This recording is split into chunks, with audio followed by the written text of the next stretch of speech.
Hi అండి, అందరికీ నమస్కారం అండి. ఈరోజు మన ఛానల్లో వీడియో వచ్చేసి ఏంటంటే చింత చిగురు పచ్చడి ఎలా చేసుకోవాలో చూసేద్దామండి. మీకు ఆల్రెడీ చెప్పాను కదా, మేము చింత చిగురు తెంపామని. మరి తెంపుకొని వచ్చిన తర్వాత పచ్చడి చేయకుండా ఉండమ్మా, చేయాలి కదండి. మరి ఎలా చేయాలో చూసేద్దామా. నాకైతే చాలా ఇష్టం అండి, నేను ఎప్పుడో చిన్నప్పుడు తిన్నానమాట.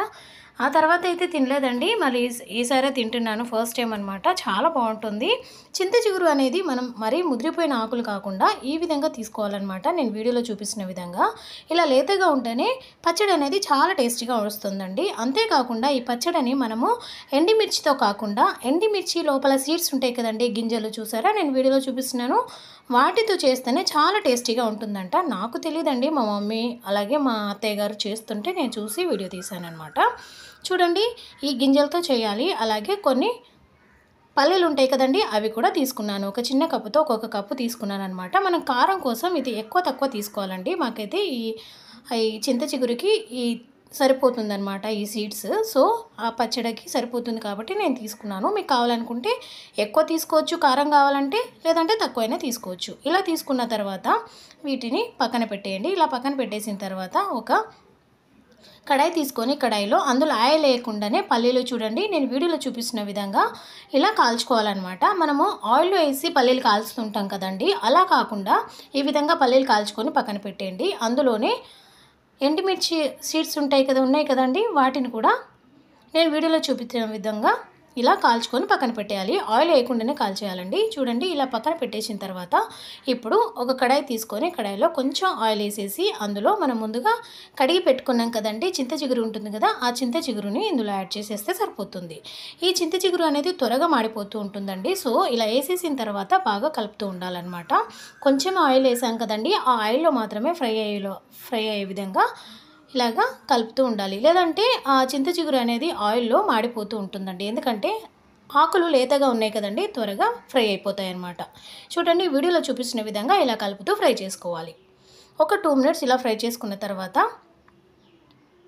చూడండి, ఫ్రై అయిపోయింది కదా. మనం ఆ ఆయిల్ హీట్ అయిపోయిన తర్వాత వెంటనే ఫ్రై అయిపోతూ ఉంటుందండి, మరి ఎక్కువ టైం ఏం పట్టదు.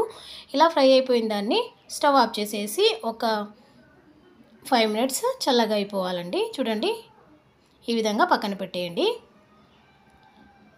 ఇలా పక్కన పెట్టేసిన తర్వాత ఒక మిక్సీ జార్ తీసుకోండి. మిక్సీ జార్లో మనం ముందుగా ఫ్రై చేసి పెట్టుకున్నాం కదండి పల్లీలు, అలాగే ఎండుమిర్చి సీడ్స్ ఉన్నాయి కదండి, వాటిని ఇందులో యాడ్ చేసేసుకుంటే సరిపోతుంది. చూసారా, వీటన్నిటిని ఈ మిక్సీ జార్లో యాడ్ చేసేసి ఒకసారి గ్రైండ్ చేసేయండి. ఇలా యాడ్ చేసేసిన తర్వాత ఒకసారి అందులోనే కొంచెం జీలకర్ర, అలాగే 2-3 వెల్లుల్లి కూడా వేసేసి ఒకసారి గ్రైండ్ చేసేయండి. తర్వాత మనం ముందుగా ఫ్రై చేసి పెట్టుకున్నాం కదండి చింత చిగురు ఉంటుంది కదా, అది చల్లగైపోయి ఉంటుంది కదా, అది కూడా వేసేసి ఒకసారి ఇంకోసారి కలిపేసుకుంటే సరిపోతుంది. మరీ మెత్తగా కాకుండా ఇలా కచ్చపచ్చగా గ్రైండ్ చేసుకుంటేనే పచ్చడి అనేది చాలా టేస్టీగా వస్తుందండి. మరి వాటర్ వేసేసి మెత్తగా చేసేసామంటే మనకి ఇడ్లీ పచ్చడి అలా ఉంటుంది కదండి, చట్నీలు, ఆ విధంగా అయిపోతుంది. కాబట్టి కొంచెం కచ్చపచ్చగా నేను వీడియోలో చూపిస్తున్న విధంగా గ్రైండ్ చేసేసుకుంటే సరిపోతుంది. ఇప్పుడు ఒక చిన్న కడాయి తీసుకొని, కడాయిలో కొంచెం ఆయిల్ వేసేసి అందులో కొన్ని ఆయిల్ హీట్ అయిపోతుంది కదండి, అప్పుడు 1 టేబుల్ స్పూన్ తాలింపు గింజలు యాడ్ చేసేయండి. కొంచెం చిటపటలాడిన తర్వాత అందులోనే 2 ఎండుమిర్చి కూడా యాడ్ చేసేయండి. తర్వాత కరివేపాకు ఒక 2 రెమ్మలు కూడా యాడ్ చేసేస్తే సరిపోతుంది. మీరు కావాలనుకుంటే అలాగే తినేయచ్చండి. నేనైతే తాలింపు వేసుకొని తింటే చాలా టేస్టీగా ఉంటుందని చెప్పేసి నేను తాలింపు వేస్తున్నాను. కొంతమంది అయితే తాలింపు వేయకుండానే తినేస్తూ ఉంటారనమాట, అది కూడా చాలా టేస్టీగా ఉంటుంది. ఇప్పుడు తాలింపు రెడీ అయిపోయింది కదండి, అందులో మనం ముందుగా పచ్చడి చేసుకున్నాం కదండి, గ్రైండ్ చేసి పెట్టుకున్నాం కదా, దాన్ని అందులో వేసేస్తే సరిపోతుంది. ఒక 2 మినిట్స్ ఇలా కలిపేసిన తర్వాత స్టవ్ ఆఫ్ చేసేయండి.